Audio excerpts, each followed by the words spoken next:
Today we're going to be putting together the Darkstar wedge kicker. We're going to start off with an equipment list. We've got a small packet of bolts, 2 of the large nuts and bolts, 2 turn knobs and 2 legs. It also comes with 2 kick plates, the grind coping, and the 2 main panels.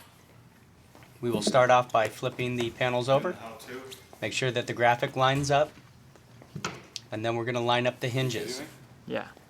You want to be sure that the hinges are lined up so that the 2 panels are flush at the bottom where my fingers are there. We're then going to lay out the 2 main hinge bolts. We're going to line up the kick plates as well as the grind coping. From there we're going to take our 8 small bolts and washers. We're going to set them near their holes for the kick plates and the grind coping, as well as the 2 long bolts that go with the hinges. We'll start off by just finger tightening these. You would like 1 washer on the inside and 1 washer on the outside of each of these bolts. And again, we're just going to finger tighten each one of these and set them in place where they belong, and then we'll come back and retighten them with the supplied hardware and tools.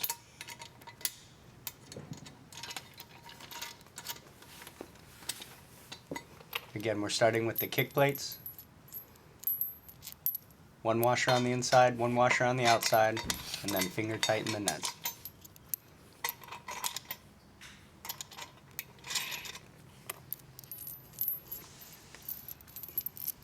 The hinges next.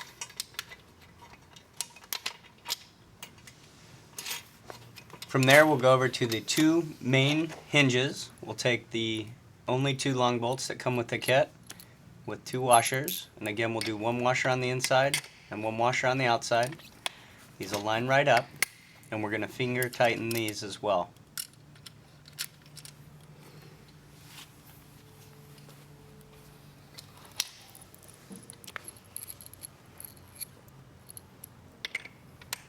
As you can see here, the hinges line up perfectly.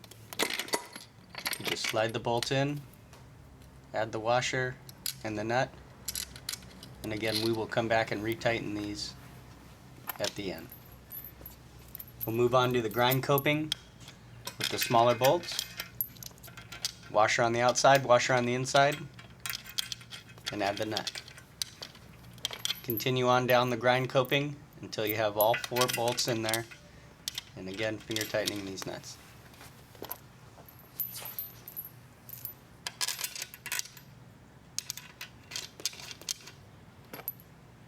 This entire process from start to finish is under 5 minutes. After we have all the bolts in place and they're finger tightened, we will go back through every one of them and use the supplied Allen key and wrench and retighten everything. The grind coping and the 2 steel kick plates, you want to get them as tight as possible without overstressing them. So you do want them very firm.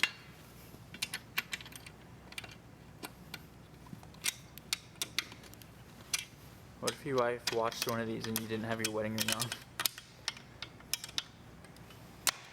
From there, we'll move on to the main hinges. Now with these hinges, you do not want to over tighten these.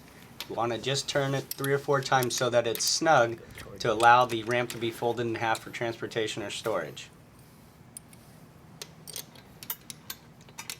We'll finish off the process by tightening up the kick plates, again as tight as possible, as you want these firm so that they don't move around while you're skating them.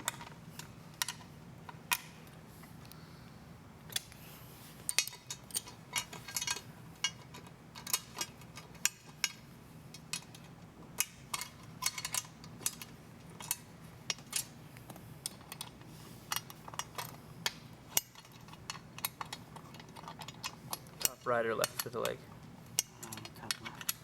The next step of the process is to grab our 2 turn knobs and our 2 16-inch legs. We're going to take the turn knob and the leg. Now there is an angled portion of this, and it must be lined up just right. We will insert the turn knob and snug it against the leg without over tightening it. I'll show you again here. There is an angle to the leg. The steepest point of the leg needs to be facing the top of the ramp, and then we'll take the turn knob, slide it in its location, and firm these up. From there, you're ready to flip the ramp over and go skate it. As a reminder, all these ramps are designed to link with the standard Freshpark lineup. For more images,